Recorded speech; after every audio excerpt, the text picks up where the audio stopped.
and welcome. You're listening to the Just Love Them podcast. I'm your host, Cherie Best. This is a place where we share experiences, insights, and wisdom to help you find peace with loved ones who have stepped away from their faith. Thank you for rating and reviewing this podcast, liking it, and leaving comments, and for helping other people to find this podcast. Today, I have a very special guest, Misha Baca. Misha is a retired elementary school teacher.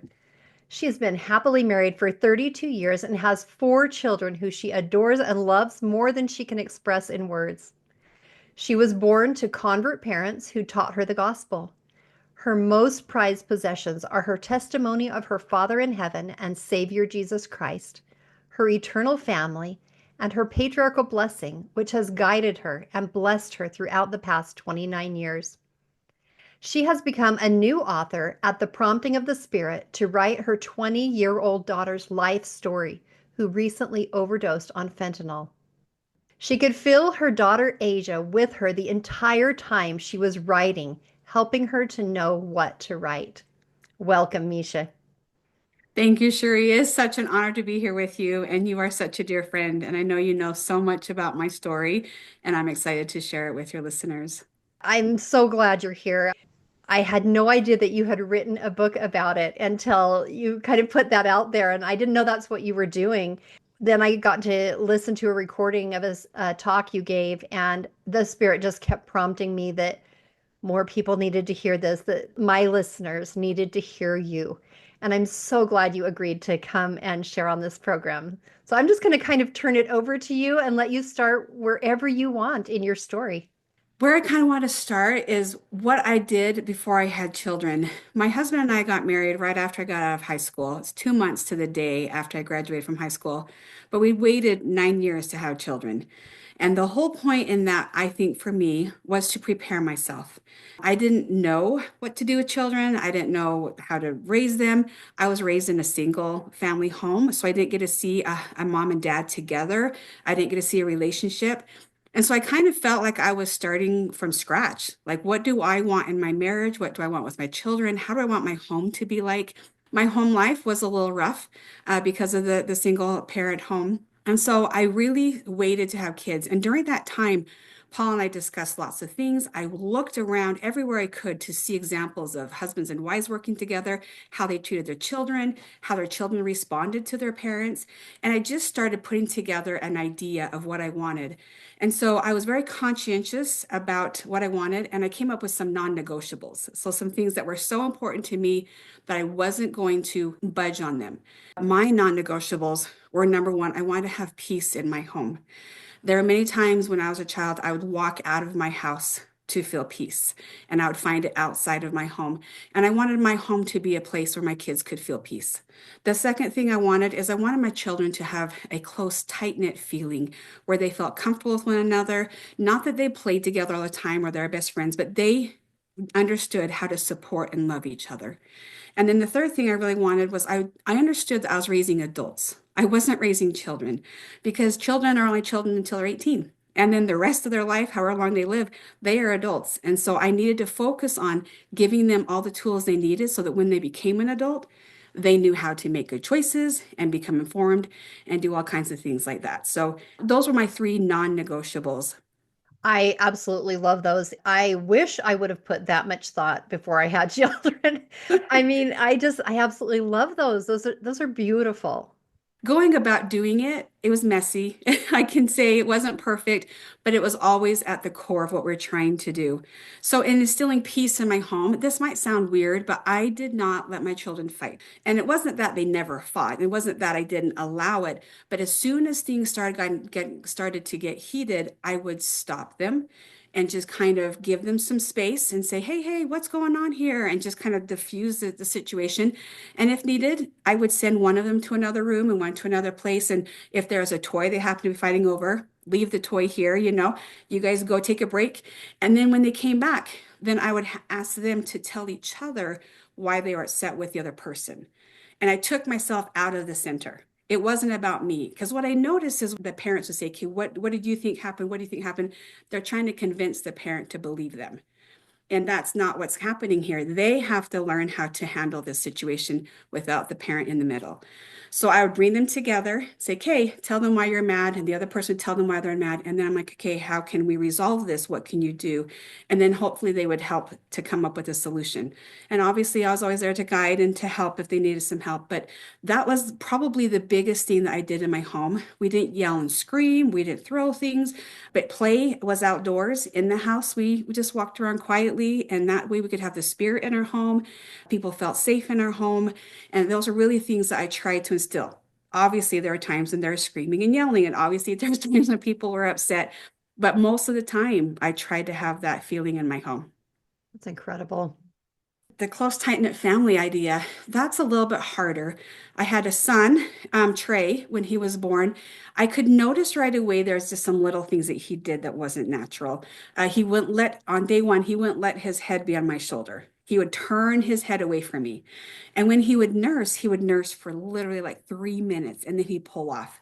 And I had no idea how much, food he was getting. And so after about 4 weeks, he would nurse constantly because he would nurse for 4 minutes, then pull off, and then 10 minutes later, he'd be hungry again.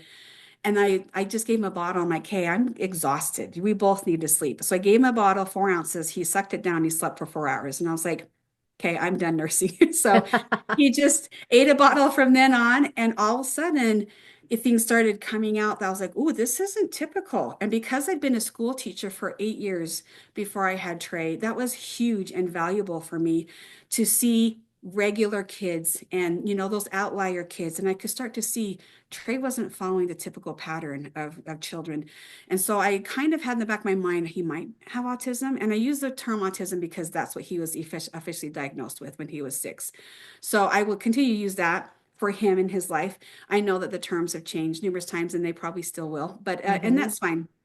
But the idea of his inability to handle change and try to be in control of stuff caused for lots of issues and problems in our family. So that was hard to deal with because he didn't have the natural empathy and ways to connect with people that most kids do. So trying to create a close-knit family with that aspect was hard. Then when Asia came, she had a whole bunch of other struggles and issues, and we'll get into those later. The cool thing is Asia kind of became Trey's guide. So that naturally happened. He looked to her for help. He looked to her for guidance because everything scared him, but she was so fearless and wanted to try everything new that he would just follow her lead. And then Sydney came, and Asian Sydney became just the best of friends. And then we waited 4 years to have Kylie, and her being the caboose and being so many years younger than the other kids, I think was such a blessing. But their relationship became where they were more motherly to her, which I think was really sweet because Asia was Hmm. 6 when Kylie was born, and Sydney was 4, and Trey was 8. So they really started to look after her and take care of her. So I think that those kind of things kind of just worked themselves out. But then, of course, we went to everybody's basketball games, everybody's orchestra concerts, everybody's piano recitals. And it was so funny because just this last year, Kylie was in orchestra, and Asia's 20, Trey's 23, and she's graduated out of high school. We're like, hey, we're going to go watch Kylie in an orchestra concert if you guys have time. And they showed up. I was just so pleased that they showed up to That support is her awesome. because they remember that she came to all theirs when she was just this little kid and this little baby, and it probably wasn't fun for her. But so that idea of supporting one another. And then the last thing that I really try to implement in my life is cleaning together. I feel like if you work together as a family, it really helps. When I was a child, we had chore charts and they would last for a month, and you were on dishes for the whole month. And sometimes mom would cook a whole bunch and then you have a whole bunch of dishes. And sometimes you go out to eat a lot and then there weren't any dishes. And I always felt like I would be abandoned in my chores. If I had to go clean the bathroom all by myself, if I had to vacuum, no one else was there with me. And so what we just decided to do is we would all clean together. I would kind of put a list out. Okay, we need someone to vacuum. We need someone to sweep. We need someone to put the dishes away. And the kids would sign up which one they want to do. And then we were all cleaning the house together. So that kind of is how I handled that. And now they will work together. They're hard workers, and when they're with other people, they're willing to work with them too. And no one gets to just sit by and let someone do all the work. That Very was kind smart. of who knows if it's, really what happened, but that was what I was trying to do. And I can see, some evidence that maybe it did work out. Yeah. And then the last one is raising adults and not raising children. The agency really came into play here. I really did my best to help my children make choices. And anytime there was a choice that they could make, I let them make it. Obviously, there are some choices they just, they're children. Sorry, I'm not going to let you jump out of the tree. I'm not going to let you do some things that are extremely dangerous. But if someone had a basketball game and a birthday party at the same time, I would let them make that choice. And I wouldn't step in and say, no, you really need to be there for your basketball team because I felt that they needed to experience the natural consequences. A basketball team when you're 8 years old doesn't matter. But if Mhm. you feel later on that your team felt abandoned by you, or something great happened at the game and you missed out on that, then that is such a huge learning experience for children to be so like, hey, I really need to think about that next time. Or I can learn from that choice that I made and not that it was a mistake, but maybe they would regret it. Or they can decide, you know what, that birthday party was amazing and I made my best friend that lasted the rest of my life.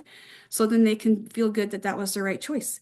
So anytime I gave my kids a choice, we would go through all of the pros and cons. We'd talk about it. Well, what do you think would happen at the basketball game? What would you miss at the basketball game? What fun could happen at the birthday party that you don't think that you could get in another way? Really talking it through it. But the final decision was theirs. And the cool thing is then they couldn't get mad at me if it turned out to be something that wasn't the best idea or the best choice. They made the choice and it was all on them. So that was the other aspect that kind of came. I was like, ooh, this is even better because now they can't blame me and say, Mom, you told me to do something wrong and I shouldn't have, or I wish I wouldn't have done that. So it all became their responsibility. So I feel that that's also part of being an adult, right?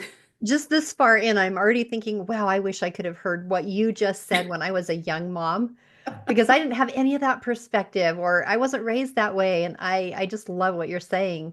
I wish I could have heard it, when I was a young mom. Yeah, and that's the crazy thing is throughout my raising of children is little things would just be there. I would hear someone on the radio say something. There was a therapist who'd be on the radio in the mornings as I drove to school, probably for about 3 or 4 years, just every once in a while.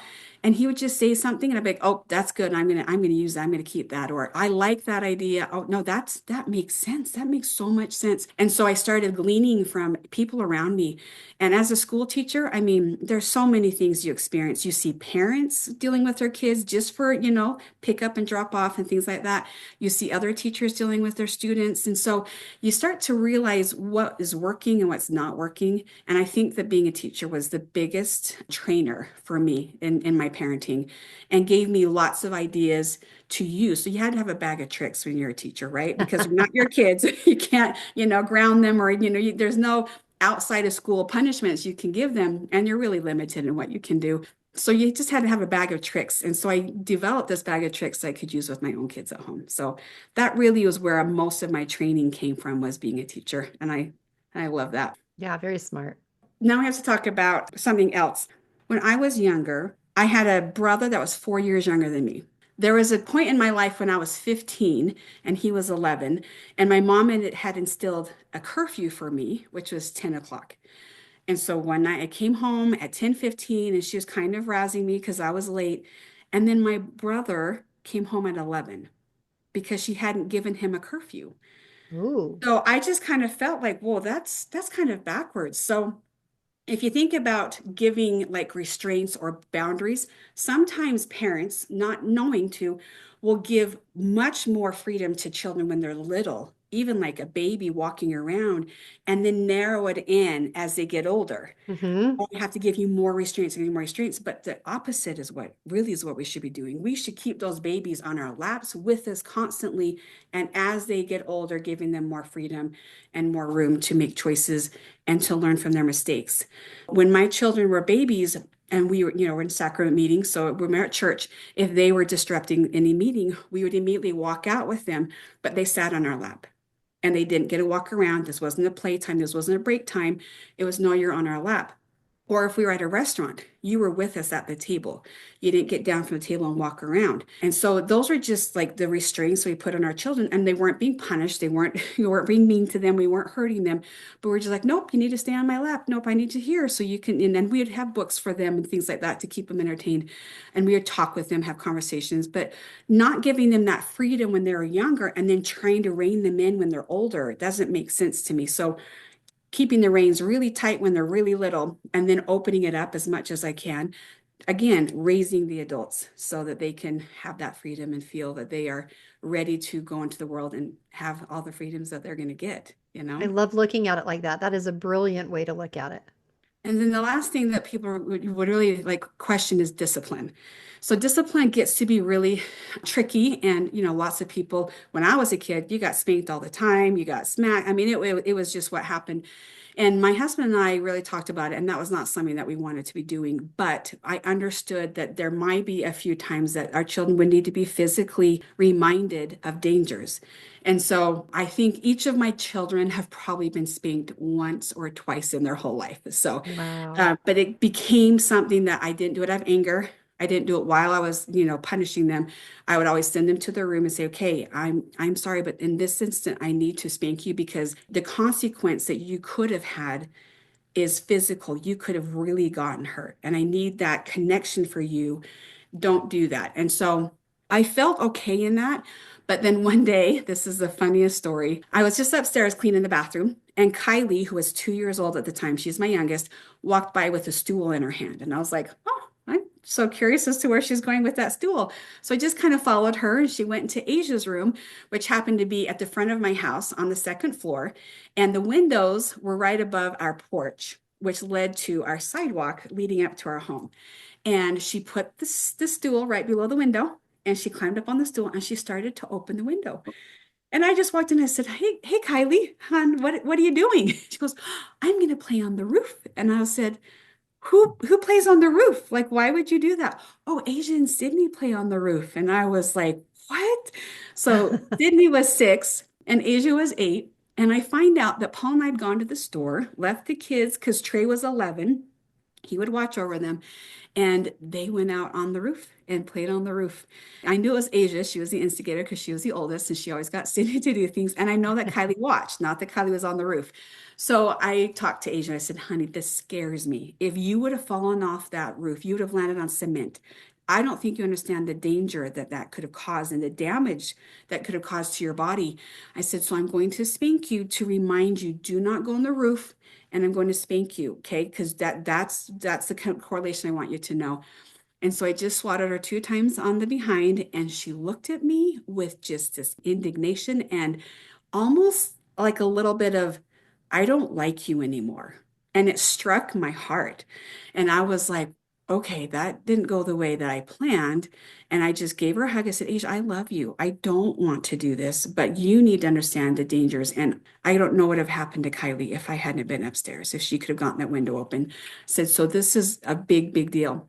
Well, that night I went to bed and I had a dream that I could not spank Asia hard enough. I just kept trying to just smack her butt, and I couldn't hit her hard enough to get the idea through to her. And then when I woke up, I realized, like, okay, Lord, I get it. I'm not going to get through to Asia by spanking her. And after that, we were done with spanking. And so I'm not saying that it's wrong or bad, but I for Asia specifically, it did not ring true to her, and it did not help in that discipline. So you're just always trying to find what works for your kids, right? Absolutely. And then the thing that I love most is Paul and I would just shower our children with love at any point that we can. I was a working mom, so every day I came home from work, I would just hear kids running, "Mom, mom, mom," and come and just hug me. And we always made sure I gave each of them attention and what are you doing and how was your day today and love, love, love. But then something else I wanted my kids to understand is that Paul and my relationship was the most important. Because if he and I were not connected, our family could not function the way it needed to. So after I would get home and I would love on my kids and see what they're doing, I would send them back to where they were and say, okay, Dad and I are going to have some time now. And then Paul and I would sit down. We'd be available to the kids if they needed us, but we'd sit down and we would just start talking and talk about our day. The kids could come in and sit with us and be with us, but they understood that we were talking and this was our time and that they needed to give us some space. So making sure that the kids see that, I really want my kids, because I never saw, my mom and dad talk. It just wasn't there for me and having this relationship. So understanding that love is and respect in our home is just so important and something that we give freely. Yeah. I love how you've thought out all of these things like way ahead of time and how you put them in. Just you were a very wise mother right from the beginning. Well, I think that the Lord knew I was going to get really difficult children. So he gave you some extra resources. I think he needed to prepare me for what was to come. And so I think we can get into what was to come. Trey, I talked about his issues. He struggled, but mostly for him, it was just about learning what he could control and what he couldn't control and being able to manage his emotions because he would have the outbursts. And I feel like boys are really good at that, right? They just throw it out and they just get mad really fast and they scream or yell and then they're done. Yeah. So for him, it was just those quick outbursts, and we would talk with him about it, and why you can't behave that way, and what he can and can't control, what his choices were. But Asia was a different creature. And when she came, I had no idea what I was getting myself into. The poor girl, obviously, she didn't know what she had. I mean, throughout her life, we learned new things and that were just there. What in the world? And as she and I would talk about it when she was older, we would just laugh. And she's just like, it just came this way, Mom, and there's nothing I could do. And she understood that she was hard, but she understood that she didn't view the world like everybody else, and it wasn't her fault, but it was what she had to deal with. I would explain how I'm looking at a situation. She's like, Mom, I can't look at it that way. I don't feel that way. It's just not what I would do. There were times when we were just at an impasse, and I'm like, well, we would accept it, and I would love her, and she would understand that I loved her, and that I wasn't mad at her, but it was just her trying to deal with life. The day one that Asia was born, she was born, all my kids were born C-section. And so she came out and I just, decided I would start nursing her and see how it went because Trey's obviously didn't go very well, as I already stated. And she just latched right on. And I was like, woohoo, this is great. And so she just, was happy and content. And then I switched sides because I'm like, okay, we got to, use both sides. And so she started, she screamed as soon as I took her off, just this blood curdling scream. And it was shocking. And I didn't know why she was screaming. And so I just switched sides and then she calmed right down. I was like, okay. Well, after 20 minutes, I switched her back and she started screaming again. So Oh, wow. Cherie, for the next 6 hours, I switched her back and forth from side to side. And every time I took her off, this scream Oh, and wow. sheer like terror. One of my nurses came in and she's like, okay, I'm hearing some stories. And I'm like, oh yeah, she's been nursing for hours. And she's like, I've never seen that before. And I said, okay, how many years have you been a delivery nurse? 20. And I just sat there. I'm like, I don't know how many babies you could have seen. Like, and you've never seen this. Like that was my whole perspective. I'd seen so many children that I could see that Trey was not in the norm of most of the kids. And so now that she's seen all these babies and she's never seen this before, I was already like, oh goodness, what are we in for? So for the first 3 months of Asia's life, I had to carry her around. So 20 years later, we find out she has borderline personality disorder. So, borderline personality disorder is a disorder where a person doesn't know how to handle life and regulate their emotions as they're trying to handle life, which they can't handle. So, it comes with a lot of anxiety, depression because of anxiety, and then other disorders. And so, we'll talk about more disorders that came out. So, for the first 3 months, if I put her down, no matter what, she screamed and cried. And there Wow. were times when I would just hand her to Paul and say, I need like a half hour, please. And I would come back and she'd just be crying. And he would just be like, I don't know. I'm like, I know you're a good dad. You know how to take care of a baby and you're holding her and you're trying to play with her. But she just wanted me. So there is this fear of abandonment with borderline personality disorder. And so as a baby, she was exhibiting it. Now, you can't be diagnosed with BPD. I'll call it BPD. You can't be diagnosed until you're an adult, but you can show signs of it as a child. So I would say she was definitely showing that sign of a fear of abandonment. But by the time she got to be 4 months old, she could sit up, she could grab things. She became a little bit more independent. And then she definitely loved Paul and became daddy's girl and, all that fun stuff. So that was when she was a baby. And when she turned 4, she developed kleptomania-like behavior. And I have to say kleptomania-like behavior because she was never officially diagnosed with it. But I would say she definitely had kleptomania, but no psychologist ever diagnosed with that. So I can't officially say she was diagnosed with that.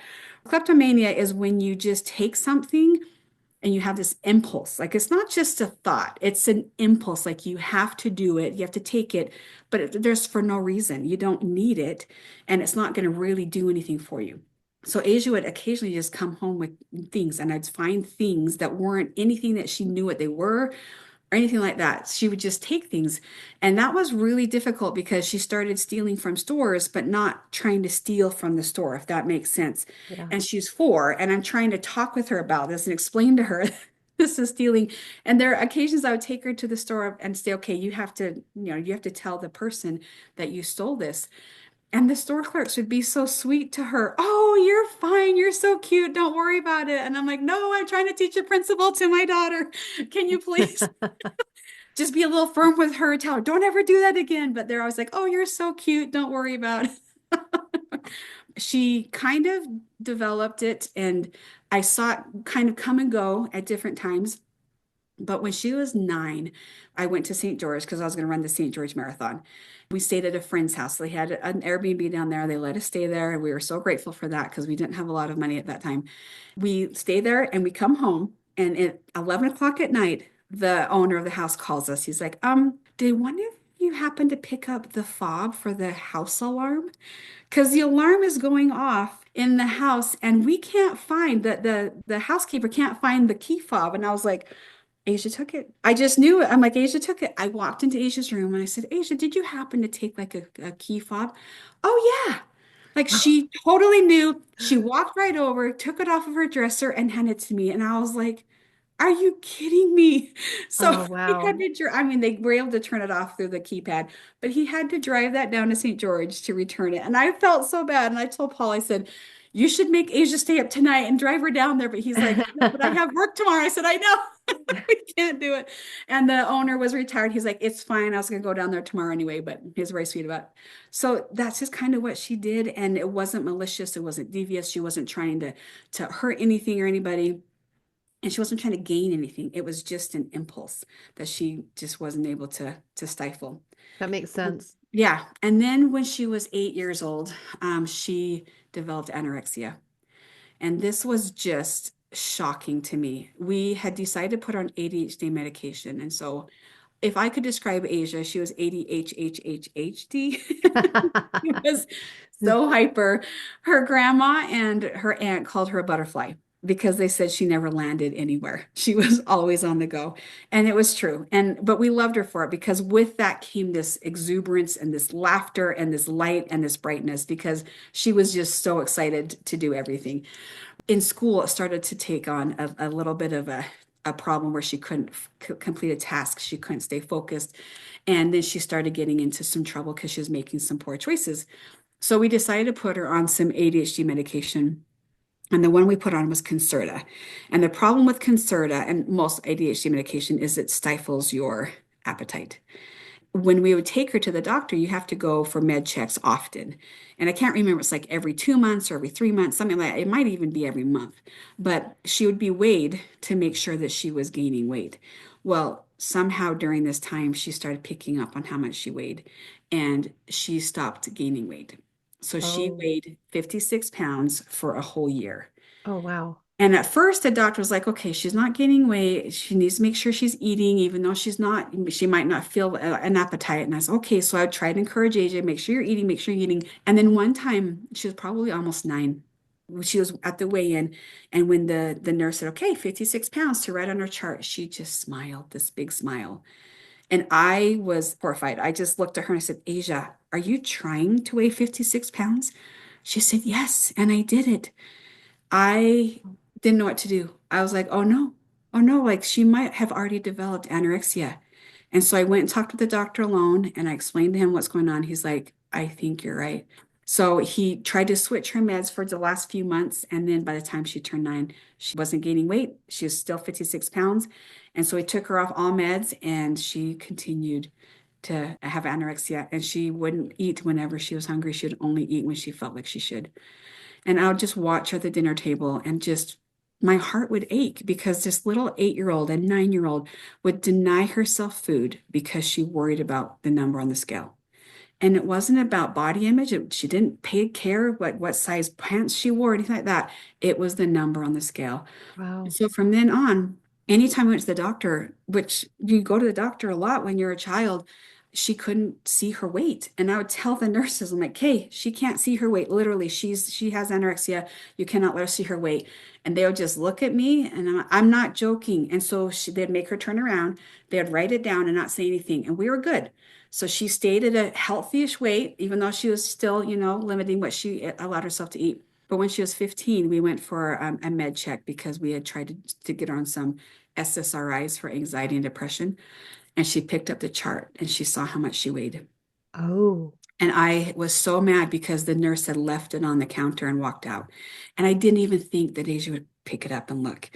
And she saw how much she weighed. And within 3 or 4 weeks, she had lost 15 pounds. I was just horrified and she was getting dizzy and she was like almost fainting. And so we went to a local eating disorder facility and I had convinced Asia, I said, okay, I'm worried about you. I'm really worried about you. You could get hospitalized and have to have a feeding tube put in. I explained everything to her. And I said, what if we go to this treatment facility and they just assess you and they tell you because they're the experts. You don't think that I know what I'm talking about. I'm the dumb mom. I get that. Fine. What if we go to this facility and see what they say? She's like, sure. I think she thought she could trick them and manipulate them. Well, she goes and gets assessed. And then a few hours later, the director calls me. He's like, she needs to be in here right now. And I was like, oh, he's like, we need her tonight. And he said, we can send a team over and physically remove her from your home and bring oh, her over here. wow. And I was like, what? No, she has been anorexic for, 7 years. I think we can handle this. So we just sat Asia down. And I told her, and she's like, what? They don't know what they're talking about. So I don't know what she thought she was telling them, but I'm sure they could see through it. We're going to go on a trip the next week. We're going to go to Mexico, our whole family. And she was so looking forward to this trip, but we couldn't take her if she was not going to eat. And so she promised me, she's like, Mom, I promise you, I'll eat when we're in Mexico. They have such good food and there's so much variety and I can eat because we get like the all-inclusive package. So she could really eat whatever she wanted. I said, I'm not going to take you there not healthy. Like you need to eat. So we made a deal with her that she'd eat 4 times every day. I didn't care what it was, a handful of goldfish, a couple chips, a string cheese, whatever it is that she was willing to eat 4 times a day. And she had to prove it to us. Like she couldn't just say, oh, I ate this. She had to do it in front of me or in front of like Sydney or her dad. And so she did. And by the time it was time to go to Mexico, she was much healthier. She wasn't fainting, that kind of stuff. And by the time we got to Mexico, she was doing great. So she didn't get admitted. You didn't take her in that night. So No. because she made a deal with you, she got to go to Mexico and stay out of the facility. Yes, because Oh, again, that was her agency. I gave her all the information and said, it's your choice. If great. I send you there and you don't want to get help, you won't get help. If you stay here and this is your choice and you promise to do some things and you get yourself healthy on your own, I think that that could really be beneficial for her. Give her a sense of power over that healthiness instead of just the depriving herself of things. So in this instance, it worked, and I was very happy. And she was doing really well until her senior year of high school, and that was really, really a rough year for her. We had COVID when she was in 10th and 11th grade, so going to school was very hit and miss. She didn't have to be there. But by the time she got to be her senior year, she had almost developed what I would describe agoraphobia, if that's the right term. She didn't want to be around people. It really was hard for her to be around anybody, even friends and family. And so she just got very, very thin. But by the time she graduated, all of that stress was gone and she started to gain weight back. In the last 2 years of her life, she was at a very healthy weight. And the psychologist that we went and talked to in July of 2024, he didn't want to diagnose her as anorexic. He's like, well, she's at a healthy weight. And I said, Well, let me tell you this. 3 weeks ago, she just told me that if she wanted to lose weight, she just wouldn't eat for 3 weeks. And he said, oh. And I said, she always has a running tally of how many calories she's eaten in a day. And I came across one of her journals from rehab, and she had tallied each day's amount of calories. And she was trying to keep herself to around six or 700. Oh, wow. So I just told him, I said, look, you don't know that this is always in her. So don't say she's cured because of her weight. Like that's not meaning that someone is cured from this disorder, Right. honestly. When she turned 9, she pulled out all her eyelashes and eyebrows. Oh, And it was a shock, like every single one of them. And I didn't notice until Trey was walking by when I was doing her hair, and he just like, Asia, what happened to your eyebrows and your eyelashes? I was like, what are you talking about?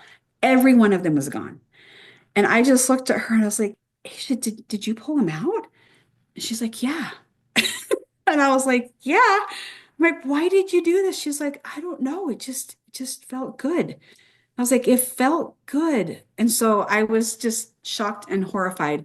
And I had a neighbor who was a resident there. He's a resident therapist. So he works at a facility for adolescent boys who are in drug rehab. So I went to talk to him and his wife, and he's like, yeah, this is called trichotillomania. I mean, say that 3 times. So trichotillomania is a disorder where you pull out your hair. And for her, she started with her eyelashes and eyebrows. And I was so shocked. I didn't know what was happening. But all of this was stemming from her anxiety. So her anxiety was really starting to come out. And around this time, she also became very, very anxious about having a tornado in Utah, even though we had never had a tornado in Utah. So she just decided, because she was watching it on the news, that there are lots of tornadoes in the Midwest. We're going to have one here. And anytime the wind blew, she would just run in the house crying and screaming. oh, Like it wow. just all of a sudden came on. So we understood that she was very anxious. And then she pulled out all her eyelashes and eyebrows. It was right at the end of the school year. So she probably went to school for 2 weeks without eyelashes and eyebrows.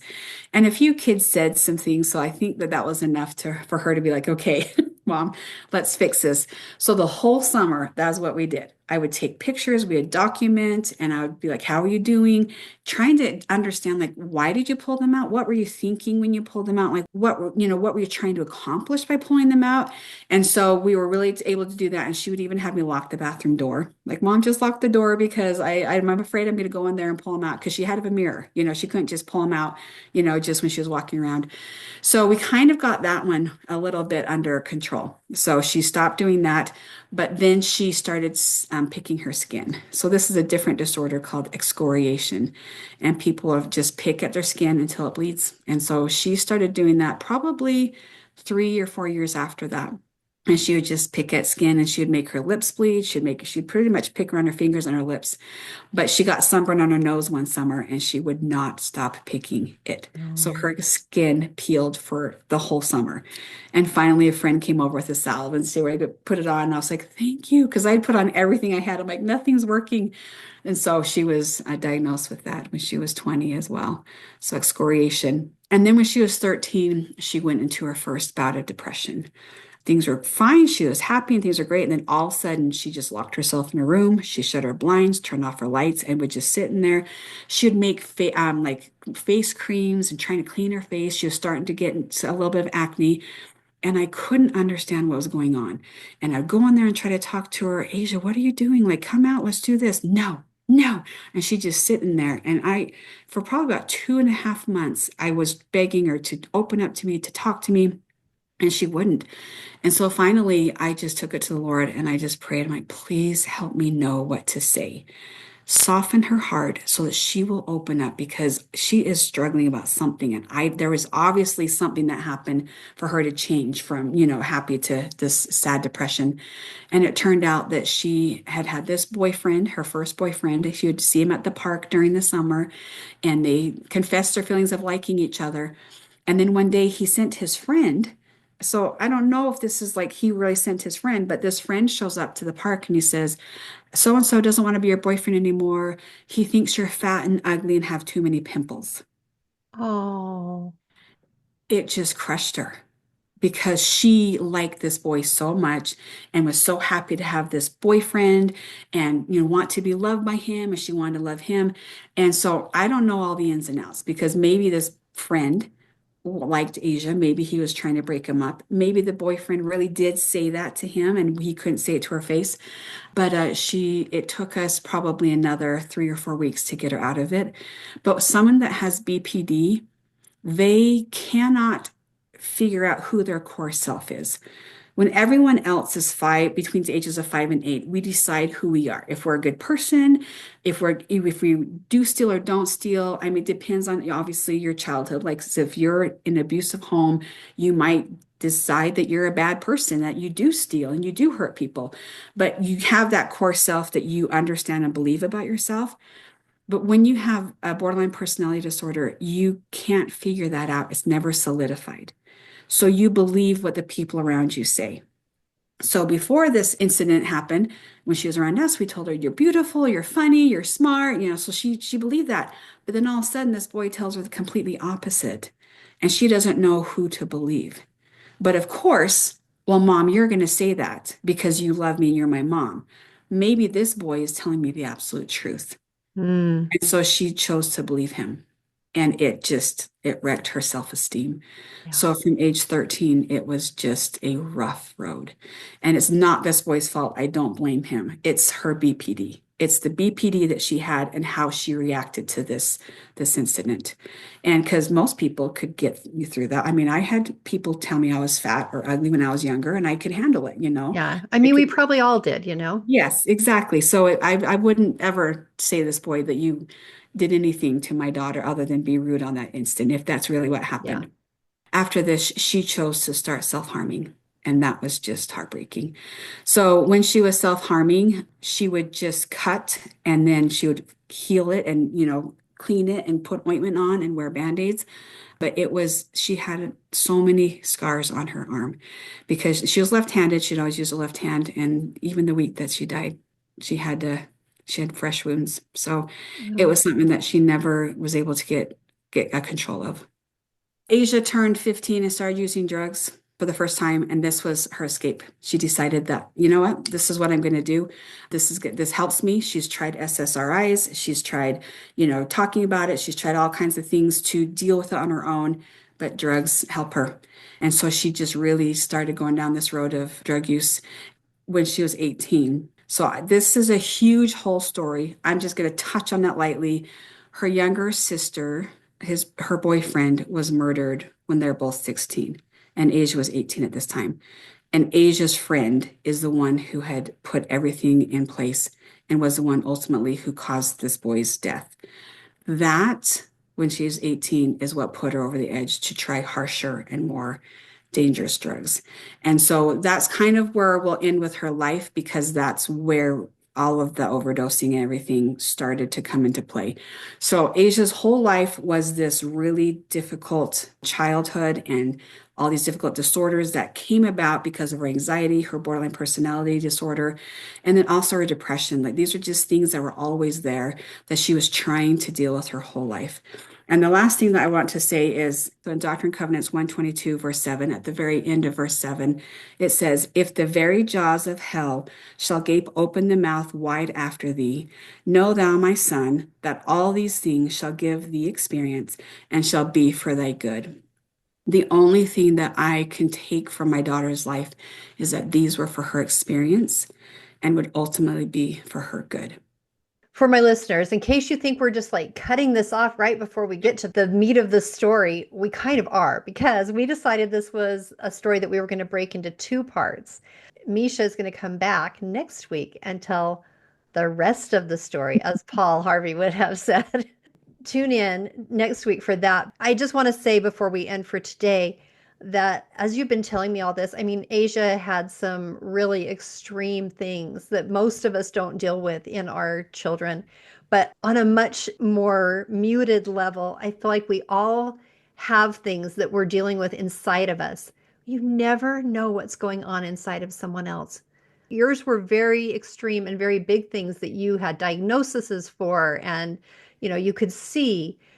But I feel like a lot of our children and even us and all of us have things inside of us that are wounds or that cause pain and that cause us to do things in a way that other people might be like, why did they react that way? Or why are they thinking that? Or why did they take that action? We don't know. We don't know what's going on in someone else. And I love that you gave your daughter so much grace, so much patience, so much love. It just reminds me that even though I might not know what's going on in someone else, I should still give them that grace and that patience and that love. I love that example.